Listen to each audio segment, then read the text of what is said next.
క్రికెటర్లు రైనా ధావన్ పై CP Sajjanar serious అయ్యారు. అభిమానాన్ని కూడా సొమ్ము చేసుకునే వీరు ఆదర్శనీయమైన ఆటగాళ్లు ఎలా అవుతారంటూ ఆయన ప్రశ్నిస్తున్నారు. బెట్టింగ్ మహమ్మారికి ఎంతో మంది యువత బానిసై తమ జీవితాలను నాశనం చేసుకున్నారన్నారు. వేలాది మంది బలవన్మరణం చెందారని, బెట్టింగ్ భూతాన్ని ప్రచారం చేసిన వీరు బాధ్యులు కారా అంటూ సజ్జనార్ ప్రశ్నిస్తున్నారు. ఈ ప్రశ్నలతో ఆయన ఒక ట్వీట్ చేశారు. ఒక ప్రముఖ దినపత్రికలో వచ్చినటువంటి ఒక కథనాన్ని ఆయన అటాచ్ చేసి ఆయన ఒక చేసినటువంటి ట్వీట్ ఇప్పుడు సంచలనంగా మారింది. నేను మీకు ఆ ట్వీట్ చూపిస్తాను, అట్ ద సేమ్ టైం మీకు ఆ ట్వీట్ నేను చదివి వినిపిస్తాను.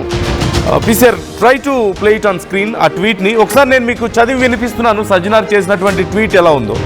వీళ్ళేం సెలబ్రిటీలు, అభిమానాన్ని కూడా సొమ్ము చేసుకునే వీళ్ళు ఆదర్శనీయమైన ఆటగాళ్ళు ఎలా అవుతారు? బెట్టింగ్ మహమ్మారికి వ్యసనపరులై ఎంతోమంది యువకులు తమ జీవితాలను చేజేతులారా నాశనం చేసుకున్నారు. వేలాది మంది ఆత్మహత్యలకు పాల్పడ్డారు. సమాజాన్ని ఛిద్రం చేస్తున్న బెట్టింగ్ భూతాన్ని ప్రచారం చేసిన వీరు వీటన్నిటికీ బాధ్యులు కారా? సమాజం మేలు కోసం, యువత ఉన్నత స్థానాలకు చేరుకోవడానికి 4 మంచి మాటలు చెప్పండి, అంతేకాని మిమ్మల్ని అభిమానించే వాళ్లను తప్పుదోవ పట్టించి వారి ప్రాణాలు తీయకండి అంటూ ఒక ప్రముఖ దినపత్రికలో వచ్చినటువంటి కథనాన్ని ఆయన ఇందులో లింక్ చేశారు. ఇది కేవలం వీరిద్దరికీ సంబంధించింది మాత్రమే కాదు, ఎంతోమంది, ఇది కేవలం రైనాకి సంబంధించిందో శిఖర్ ధావన్కి సంబంధించిందే కాదు, ఎంతోమంది సెలబ్రిటీలు, ముఖ్యంగా మన తెలుగు సినిమా ఇండస్ట్రీలో టాప్ సెలబ్రిటీస్ అందరూ ఈ బెట్టింగ్ యాప్స్ ప్రమోట్ చేసిన వాళ్ళే, కోట్లకు కోట్లు దండుకున్న వాళ్ళే. అందులో కూడా ఇక్కడ ముఖ్యమైన విషయం, బెట్టింగ్ యాప్ ప్రమోట్ చేసి మొత్తం డబ్బులు క్యాష్ వీళ్ళు అఫీషియల్గా తీసుకోలేదు, అంటే ఆన్లైన్ ట్రాన్సాక్షన్ చేసింది కాదు. చాలా వరకు బెట్టింగ్ మాఫియాల నుంచి వచ్చే డబ్బుల్లో ఎక్కువ శాతం క్యాష్లో తీసుకుంటారు, అంటే బ్లాక్ మనీ తీసుకుంటారు. అతి తక్కువ మాత్రమే ఆన్లైన్ ట్రాన్సాక్షన్స్ ప్రాపర్ ఎవిడెన్స్తో ఉంటాయి. అండ్ మరొక ముఖ్యమైన విషయం అందరికీ తెలిసిందే, ఈ బెట్టింగ్ వ్యాపారం నిర్వహిస్తున్న వాళ్ళు, ఈ బెట్టింగ్ యాప్స్ నిర్వహిస్తున్న వాళ్ళందరూ కూడా ఎక్కువ శాతం మంది విదేశాల వాళ్ళు, అది కూడా కొన్ని టెర్రరిస్ట్ ఆర్గనైజేషన్స్కి సంబంధించిన వాళ్ళు. ఎక్కడెక్కడో ఊరు పేరు లేని చిన్న చిన్న దేశాల్లో వాళ్ళు ఆఫీసులు పెట్టుకొని అక్కడ ఈ బెట్టింగ్ యాప్స్ తయారు చేసి మన దేశాన్ని నాశనం చేయడానికి, మన యువతను తప్పుదోవ పట్టించడానికి ఇది చేస్తున్నారు. ఇదంతా ఒక పెద్ద దందా, ఒక పెద్ద స్కామ్ ఇదంతా. దాంట్లో కేవలం డబ్బులు వస్తున్నాయన్న ఒకే ఒక కారణంతో, అంటే కోట్లకు కోట్లు ఇస్తారు కదా, ఒక్కరోజు షూటింగ్కి వెళ్తారు మహా అయితే, ఒక 3 కోట్లో 5 కోట్లో 8 కోట్లో 10 కోట్లో వాళ్ళకి వచ్చేస్తాయి. అవన్నీ ఎక్కడి నుంచి వస్తున్నాయి?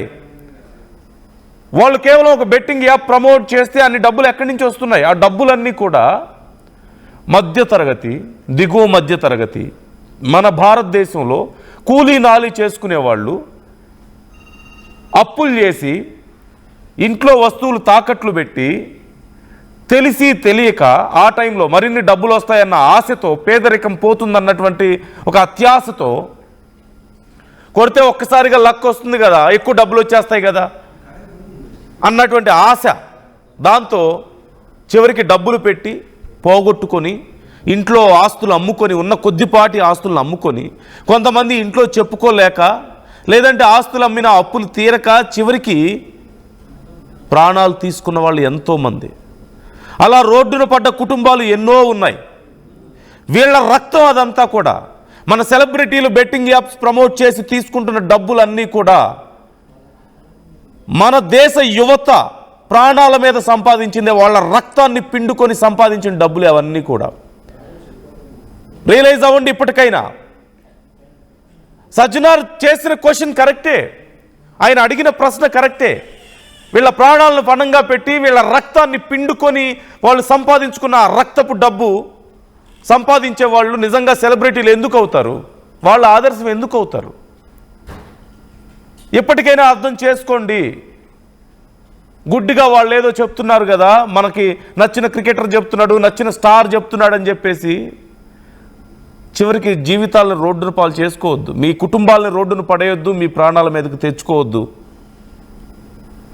అత్యాశకు పోయి ఉన్నది కూడా పోగొట్టుకోవద్దు. And at the same time Sajjanar అడుగుతున్న క్వశ్చన్ కరెక్టే. We must support him. కేవలం వీళ్ళే కాదు, మన టాలీవుడ్ సెలబ్రిటీలు ఎంతమంది ఈ బెట్టింగ్ యాప్స్ని ప్రమోట్ చేయలేదు? ఎంతోమంది చేశారు కదా. మరి వాళ్ళందరూ ఏ సినిమాల మీద వస్తున్న డబ్బులు సరిపోవా? క్రికెట్ మీద వస్తున్న డబ్బులు సరిపోవా? ఇంకా బెట్టింగ్ యాప్లు ప్రమోట్ చేయాలా? ఏం చేసుకుంటారు? 100 కోట్లు వీటి మీద సంపాదించి రక్తపు కూడు తిని ఏం చేసుకుంటారు మీరు ఆ డబ్బులు? మిమ్మల్ని అభిమానించే సగటు ప్రేక్షకుడు మీ ముఖం చూసి చివరికి ప్రాణాలు పోగొట్టుకునే స్థితికో, ఆస్తులు అమ్ముకొని రోడ్డున పడే స్థితికో, కుటుంబాలు అనాథలుగా మిగిలిపోయే స్థితికి వస్తుంటే వాళ్ళకి పట్టదు.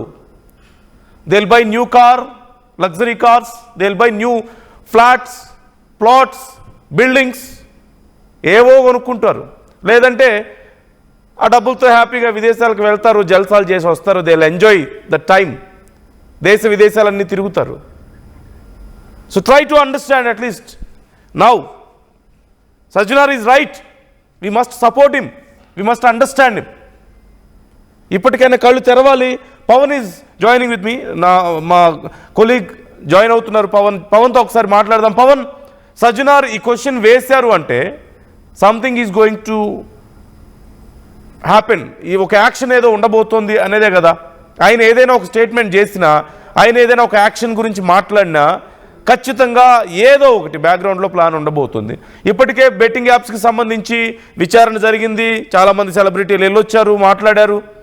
సో ఇప్పుడు సజ్జనార్ స్పెసిఫిక్గా ఎందుకు ఈ పోస్ట్ చేశారు అనుకోవాలి? ఇంకా స్ట్రిక్ట్ యాక్షన్ ఏమైనా ఉండబోతుందా ఈ బెట్టింగ్ యాప్స్ విషయంలో? ఎస్ నందు, భారత్ మాజీ క్రికెటర్లు సురేష్ రైనా, శిఖర్ ధవన్ పై హైదరాబాద్ సిపి సజ్జనార్ అయితే ఆగ్రహం వ్యక్తం చేస్తా ఉన్నారు. అభిమానాన్ని సొమ్ము చేసుకునే వీళ్ళు ఆదర్శనీయమైన ఆటగాళ్ళు ఎలా అవుతారు అంటూ కూడా ఆయన ప్రశ్నిస్తా ఉన్నారు. బెట్టింగ్ మహమ్మారిని బానిస ఎంతో మంది యువకులు తమ జీవితాలను నాశనం చేసుకుంటున్నారని ఆయన ఎక్స్ వేదిక ఆయన ఆవేదన అయితే వ్యక్తం చేశారు. వేలాది మంది ఆత్మహత్యలకు పాల్పడ్డారని, సమాజాన్ని చిందనం చేస్తున్న ఈ బెట్టింగ్ భూతాన్ని ప్రచారం చేసిన వీరు వీటన్నిటికీ బాధ్యులు కారంటూ కూడా ఆయన ప్రశ్నిస్తా ఉన్నారు. సో సమాజ మేలు కోసం యువత ఉన్నత స్థానాలకు చేరుకోవడానికి 4 మంచి మాటలు చెప్పాలన్నారు. అంతేకాని మిమ్మల్ని అభిమానించే వాళ్ళను తప్పుదోవ పట్టించి వారి ప్రాణాలు తీయకండి అంటూ సోషల్ మీడియా వేదిక ఆయన హితవు పలకడం జరిగింది. ఇదిలాగా ఉంటే బెట్టింగ్ యాప్ కేసులో కేంద్ర ఏజెన్సీ ఎన్ఫోర్స్మెంట్ డైరెక్టర్ నిన్న మాజీ క్రికెటర్లు సురేష్ రైనా, శిఖర్ ధవన్ చెందిన 11.14 కోట్లు విలువైన ఆస్తులను ఈడీ అయితే జప్తు చేయడం జరిగింది. Online betting app site 1x bet ఏదైతే ఉందో దానికి సంబంధించిన ఆ కేసులో మనీ లాండరింగ్ నిరోధక చట్టం క్రింద ధవన్ కు చెందిన 4.5 కోట్లు విలువైన స్థిరాస్తిని, అలాగే 6.64 కోట్ల విలువైన రైనా మ్యూచువల్ ఫండ్స్ ను కూడా ఈడీ సీజ్ చేయడం జరిగింది. సో కంప్లీట్ గా వీరు ఏదైతే బెట్టింగ్ యాప్ లో ఇన్వాల్వ్మెంట్ అయ్యారో అన్నప్పటి నుంచి ఇప్పటి వరకు జరిగిన ట్రాన్సాక్షన్స్ మొత్తం కూడా ఈడీ బయటకు తీరేయడం జరిగింది. సో వీరిపై కేసు నమోదు చేసి వీరు ఖాతాలో ఉన్న డబ్బుని అండ్ అలాగే మ్యూచువల్ ఫండ్స్ కానీ ఇంకేదైనా పెట్టిన ఖాతాలో డబ్బులు కానీ ఇవన్నీ కూడా స్టాక్ మార్కెట్ లో ఇన్వెస్ట్ చేసిన ప్రతి ఒక్కరు కూడా ఈడీ సీజ్ చేయడం జరిగింది. సో వీరు ప్రమోట్ చేసిన 1x బెట్ యాప్ సంబంధించిన ప్రమోషన్ యాడ్స్ ఏవైతే ఉన్నాయో వాటిని కీలక ఆధారంగా తీసుకొని వీరు ఈడీ అయితే ముందుకు సాగుతా ఉంది. సో బెట్టింగ్ యాప్స్ వ్యవహారంలో రైనా, ధవన్లు ఇటీవల ఈడీ ప్రశ్నించి దర్యాప్తు సమయంలో వారి వామూలాలను నమోదు చేసుకుంది. బెట్టింగ్ యాప్స్ కు మద్దతుగా పలువురు ప్రముఖులు ఎవరైతే రీసెంట్ గా ఎగుమతి చేసిన సినీ తారలు, క్రికెటర్లు ప్రచారం నిర్వహించిన విషయం మనందరికి తెలిసిందే. వీరితో పాటు భారత్ మాజీ క్రికెటర్లు యువరాజ్ సింగ్, రాబిన్ ఉత్తప్ప, నటీనటులు సోనూ సూద్, ఊర్వశి రౌతేలా, మిమి చక్రవర్తి, అంకుష్ హజ్తో పాటు పలువురు ప్రశ్నించిన విషయం కూడా తెలిసిందే. వీరందరినీ ఎంత కట్టడి చేసినా ప్రమోషన్లు అయితే ఆగడం లేదు.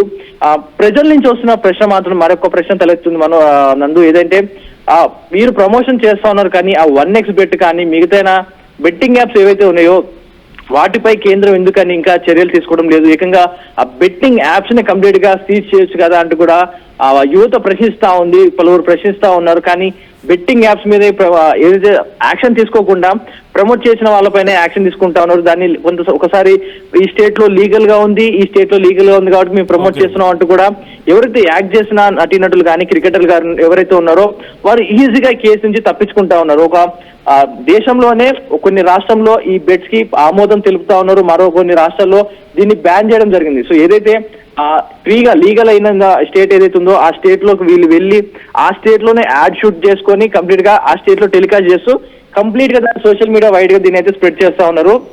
ఒకవేళ కేసు నమోదు చేసినా ఈ స్టేట్ లో లీగల్ గానే ఉంది కాబట్టి మేము ప్రమోట్ చేస్తామంటూ కూడా ఈ 1xBet బెట్ కానీ మిగతా యాప్స్ ఏవైతే ఉన్నాయో ఇవన్నీ కూడా చాలా లూప్ హోల్స్, ఏదైతే లాలో ఉన్న లూప్ హోల్స్ మన అన్ని పకడ్బందీగా పట్టుకొని వీటిలోంచి బయటపడతా ఉన్నారు. సో కంప్లీట్ గా దేశ వ్యాప్తంగా కూడా ఈ బెట్టింగ్ యాప్స్ భూతాన్ని కంప్లీట్ గా నిర్మూలిస్తే గానీ ఇలాంటివి ఆగవంటూ కూడా ప్రతి ఒక్కరు కూడా ఆగ్రహం వ్యక్తం చేస్తా ఉన్నారు. సో ఇలాంటి ఏదైతే సజ్జనార్ గతంలో తీసుకున్న నిర్ణయం, ఇంతకు ముందు మన సెలబ్రిటీలు ఇప్పుడు విజయ్ దేవరకొండని కానీ లేదంటే మంచు లక్ష్మి, రానా వీళ్ళందరి మీద కూడా కేసులు అయ్యాయి కదా.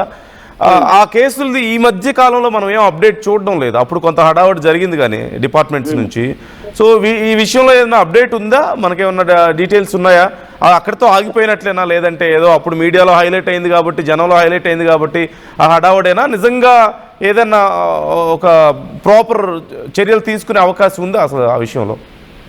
ఎస్ నందు, ఏదైతే గతంలో సెలబ్రిటీస్ కానీ యూట్యూబర్స్ కానీ ప్రతి ఒక్కరిని కూడా బెట్టింగ్ యాప్ లో ప్రమోట్ చేసిన ప్రతి ఒక్కరిని కూడా పిలిచి విచారించి కౌన్సిలింగ్ ఇచ్చి వదిలేయడం జరిగింది. ఎందుకంటే ఇందాక మాట్లాడుకున్నట్టు రానా విషయంలో ఏదైతే రమ్మీకి ఇంతకుముందు గతంలో చేసిన ప్రమోషన్ వీడియో ఆయన చెప్పుకొచ్చింది, ఏదైతే అప్పుడు మేము చేసినప్పుడు ఈ యాప్ ఏదైతే ఉందో ఇది లీగల్ గా ఉంది ఆ స్టేట్ లో, ముంబైలో. సో మేము అక్కడే యాడ్ షూట్ చేసాం. దాన్ని తెలుగులో మా వాయిస్ కూడా కాదు వేరే వాళ్ళ వాయిస్ తో డబ్బింగ్ చేసుకొని వాళ్ళు ఇక్కడ ప్రచారం చేస్తున్నారు. సో మీరు వారిపై యాక్షన్ తీసుకోవాలి. ఆ ముంబైలో కానీ మహారాష్ట్ర మిగతా నార్త్ ఇండియాలో కొన్ని స్టేట్స్ లో ఇది లీగల్ గా ఉంది. సో మేము అక్కడికి వెళ్ళి షూట్ చేసాం. మాకు తెలుగులో ఇది జరిగిన కానీ ఇక్కడ తెలుగు రాష్ట్రాలతో మాకు సంబంధం లేదంటూ కూడా ఈ చిన్న లాజిక్ ని యూజ్ చేసుకొని ప్రతి ఒక్క సెలబ్రిటీ కానీ యూట్యూబర్స్ అందరూ కూడా ఈ లాజిక్ ని అడ్డు పెట్టుకొని కేసులో నుంచి బయటకు వచ్చారు. సో కానీ ఇప్పటికీ దర్యాప్తు నడుస్తా ఉంది, కానీ ఎవరిపై కూడా యాక్షన్ తీసుకోలేదు ఇప్పటి వరకు. ప్రతి ఒక్కరికి కౌన్సిలింగ్ ఇచ్చి ఇంకోసారి ఇలాంటివి చేయొద్దు అంటూ కూడా ఒక హెచ్చరిక ఇచ్చి వదిలేయడం జరిగింది నందు. సో ఏదైతే ఒక రాష్ట్రంలో లీగల్ చేయడం వల్ల ఇంకో రాష్ట్రంలో బ్యాన్ చేయడం వల్ల అక్కడ షూట్ చేసి ఇక్కడ రిలీజ్ చేస్తూ కంప్లీట్ గా ప్రతి ఒక్కరిని కూడా ఇందులో బాధ్యులు చేస్తా ఉన్నారు. ఇప్పటికీ యూట్యూబ్ లో కానీ ఫేస్బుక్ సోషల్ మీడియాలో చూస్తుంటే ప్రతి ఒక్క యాడ్ రమ్మీ కానీ మిగతా బెట్టింగ్ యాడ్స్ ఇంకా కూడా రన్ అవుతా ఉన్నాయి తెలుగు రాష్ట్రాల్లో. చిన్న యూట్యూబర్స్ తో మళ్ళీ కూడా మొదలుపెట్టి రన్ చేస్తానే ఉన్నారు యాడ్స్ అన్ని కూడా. సింపుల్ గా నేను రమ్మీ ఆడాను, నాకు ఈ రోజు డబ్బులు వచ్చాయంటూ కూడా ఇలాంటి ప్రమోషన్ యాడ్స్ చేస్తా ఉన్నారు. కానీ వీటిపై ఇంకా ఎందుకు యాక్షన్ తీసుకోవట్లేదనే ఒక ప్రశ్న అయితే తలెత్తుతుంది Nandu. Okay right, thank you Pavan, thanks for the details. ఇది ఇక్కడ మరొక విషయం మనం మాట్లాడుకోవాలి. గతంలో విజయ్ దేవరకొండని విచారణకు పిలిచినప్పుడు ఆయన ఒక విషయం చెప్పారు, నేను ప్రమోట్ చేసింది gaming apps not betting apps అంటూ చెప్పారు. సో ఇక్కడ ఏవి గేమింగ్ యాప్స్ ఏవి బెట్టింగ్ యాప్స్ అనేది ఐడియా ఉండాలి. అట్ ది సేమ్ టైం ఎక్కడైతే గేమింగ్ యాప్స్ అయినా సరే డబ్బులు అక్కడ బెట్టింగ్ పెట్టి ఆడితే అవి నష్టపోతే చివరికి జరిగే నష్టం అదే కదా. గేమింగ్ యాప్స్లో కూడా గేమింగ్ యాప్స్ రూపంలో బెట్టింగ్ యాప్స్ నడుపుతున్న వాళ్ళు ఎన్నో ఉన్నాయి, ఇంక్లూడింగ్ క్రికెట్ని ప్రమోట్ చేస్తున్న కొన్ని పెద్ద గేమింగ్ యాప్స్ కూడా, సోకాల్డ్ గేమింగ్ యాప్స్. వాటిని గేమింగ్ యాప్స్ అని పూర్తిగా మనం అనకూడదు. సోకాల్డ్ గేమింగ్ యాప్స్ అంటే గేమింగ్ యాప్స్ రూపంలో బెట్టింగ్ యాప్స్ నడుపుతున్నారు.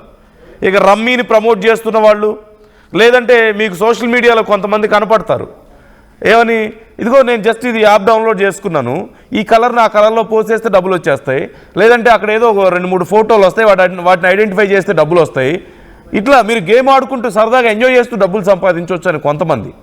లేదా మీరు రూపాయి పెడితే 5 రూపాయలు వస్తాయి, ఇమ్మీడియట్గా వచ్చేస్తుంటే ఇదిగో నా అకౌంట్కి వచ్చేసినాయి. కొంతమంది డబ్బులు చేతిలో పట్టుకొని, కొన్ని దొంగ నోట్లో ఈ నిజం నోట్లో కూడా తెలియదు, వాటిని చేతిలో పట్టుకొని ఇంత పెద్ద కట్ట చేతిలో పట్టుకొని దాన్ని చూపిస్తూ ఇదిగో నాకు ఇవన్నీ ఇప్పుడు ఈ గేమ్ ఆడితేనే వచ్చినాయి అని చెప్తుంటారు. సిగ్గుండాలి, వాళ్ళకైనా సిగ్గుండాలి, వాళ్ళని ఫాలో అయ్యే వాళ్ళకైనా ఉండాలి. అత్యాశకు పోయి వాడు చెప్పాడు కదా అని చెప్పేసి, ఆ వ్యక్తి చెప్పారు కదా అని చెప్పేసి డబ్బులు వస్తాయని డబ్బులు కళ్ళ ముందు కనపడితే అయిపోయిందా? కనీసం అది నిజమా కాదా? ఎవరైనా ఎందుకు ఇస్తారు అంత ఫ్రీగా డబ్బులు? జస్ట్ గేమ్ ఆడుకోండి డబ్బులు సంపాదించుకోండి అంటే గేమ్ ఎవరైనా ఎందుకు ఇస్తారా డబ్బులు? వాళ్ళకి ఏ లాభం లేకుండా ఇవ్వరు కదా. కాబట్టి జాగ్రత్తగా ఉండండి. ఇప్పటికైనా సజ్జనార్ చెప్పింది కరెక్టే, ఆయన ప్రశ్న చాలా కఠినంగా కరెక్ట్గా ఉంది. అట్ ది సేమ్ టైం అందరూ కోరుకునేది ఒకటే, గేమింగ్ యాప్స్ పేరుతో డబ్బులు వసూలు చేసే వాళ్ళైనా సరే, బెట్టింగ్ యాప్స్ని ప్రమోట్ చేసేవా, ఇప్పటికే అవేర్నెస్ పెరిగింది. ఎవరైనా సరే ఫాలోవర్స్ ఉన్నవాళ్ళు సోషల్ మీడియాలో బెట్టింగ్ యాప్స్ ప్రమోట్ చేయాలంటే ఇప్పటికే తడిచిపోతుంది చాలామందికి. అండ్ ఇదే అవేర్నెస్ కంటిన్యూ అవ్వాలి. అట్ ద సేమ్ టైం ఇది కేవలం ఏదో కొంతమంది ప్రమోట్ చేశారు వాళ్ళ మీద చర్యలు తీసుకుంటే సరిపోదు. ఆడేవాళ్ళ విషయంలో ఏం చేస్తున్నారు? పేకాట ఆడడం తప్పు, చాలా చోట్ల ఎక్కడో ఒక చోట చూస్తుంటాం రైట్స్ అవుతున్నాయని. ఇన్ని వందల వేల యాప్స్ అంత అఫీషియల్గా ప్లే స్టోర్లోకి వస్తున్నప్పుడు వాట్ ఈస్ గవర్నమెంట్ డూయింగ్? ఎవరు ఇవ్వమన్నారు పర్మిషన్ వాటన్నిటికీ? ఎవరు ఇవ్వమన్నారు పర్మిషన్ వాటన్నిటికీ? ఎలాగైతే మద్యం విషయంలోనూ ఫోన్ విషయంలోనూ జరుగుతుందో అంటే అవేర్నెస్తో చూసుకోండి మీ ఇష్టం అని చెప్తున్నారు, ఈ గేమింగ్ యాప్స్ విషయంలో కూడా అదే జరుగుతుంది. టిక్టాక్ని బ్యాన్ చేశారు కదా, అలాగే కొన్ని గేమింగ్ యాప్స్ని బ్యాన్ చేయండి. ఫోన్ సైట్స్లో కొన్ని బ్యాన్ చేశారు కదా, అప్పుడు పెద్ద హడావడి చేశారు కదా. Why can't you do it totally? సరే అది పక్కన పెడదాం. గేమింగ్ యాప్స్ విషయంలో మరి ఇంత సెలబ్రిటీస్ని మాత్రమే మనం తప్పుపట్టలేం. ఖచ్చితంగా ప్రభుత్వాలు చూసి చూడనట్లు వ్యవహరించడం వల్ల ఇదంతా జరుగుతుంది. It's a mistake of government. చాలామంది వ్యవస్థల్లో తప్పులు చేసేవాళ్ళు ఉన్నారు, పైన పెద్ద పెద్ద స్థాయిల్లో తప్పు జరిగిన తర్వాత నీతులు చెప్తున్నారు. సో అది కరెక్ట్ కాదు. గవర్నమెంట్ ముఖ్యంగా ఇట్స్ రెస్పాన్సిబిలిటీ ఆఫ్ గవర్నమెంట్. దీంట్లో గవర్నమెంట్ బాధ్యత కూడా ఉంది. మీ రాష్ట్రంలో ఈ యాప్స్ ఉండకూడదు, ఎందుకు చేయకూడదు ఆ పని మీరు? లేదంటే మన దేశంలో ఇంతమంది ప్రాణాలు కోల్పోతుంటే సెంట్రల్ గవర్నమెంట్ ఏం చేస్తుంది? ఎందుకు ఎలవ్ చేస్తుంది వీటన్నిటినీ? వాళ్ళు నిజంగా కావాలనుకుంటే ఆపగలుగుతారు కదా. అవన్నీ చేయకుండా అమాయకులు ప్రాణాలు కోల్పోయారు, దానికి సెలబ్రిటీలే కారణం అంటే ఎలా కుదురుతుంది? So be careful. ఇది కేవలం కొంతవరకు ఈ చర్యలు అనేవి కూడా కంటి తుడుపు చర్యలే ఖచ్చితంగా. సో అల్టిమేట్గా మీకు అవగాహన లేకుండా, మీకంటూ అవేర్నెస్ లేకపోతే ఇవాళ కాకపోతే రేపైనా మళ్ళీ ఇదే నష్టం జరుగుతుంది. ఈ రూపంలో కాకపోతే ఇంకో రూపంలో నష్టపోతారు. మీరు కేర్ఫుల్గా ఉండండి. అండ్ ప్రభుత్వాలు ఖచ్చితంగా ఈ విషయంలో కేర్ఫుల్గా ఉండాలి. లేదంటే రేపో మాపో ప్రభుత్వాలకు కూడా వ్యతిరేకత అవుతుంది ఇది. So what's your comment? ఈ విషయంలో మీ ఒపీనియన్ ఎలా ఉందో కామెంట్ చేసే ప్రయత్నం చేయండి. మీరేమనుకుంటున్నారు? సజ్జనార్ చేసిన ట్వీట్ గురించి మీరేమనుకుంటున్నారు? ఏం చేయాల్సిన అవసరం ఉందనుకుంటున్నారు? నిజంగా ఈ సెలబ్రిటీల మీద చర్యలు తీసుకుంటే ఆగిపోతాయా? బెట్టింగ్ యాప్స్ ఎందుకు ఆగిపోతాయి? ఆగవు. ప్రమోట్ చేసే వాళ్ళ మీద చర్యలు తీసుకుంటే ఎందుకు ఆగిపోతే ఇంకో రూపంలో ప్రమోట్ చేసుకుంటారు. అసలు బెట్టింగ్ యాప్స్ లేకపోతే కదా సమస్య లేకుండా పోయేది. So try to control there. ఇవి కేవలం కంటి తుడుపు చర్యలే. కామెంట్ మీ ఒపీనియన్స్ కూడా కామెంట్ చేసే ప్రయత్నం చేయండి. మీరేమనుకుంటున్నారు? ఏం చేయాల్సిన అవసరం ఉందనుకుంటున్నారు? చెప్పే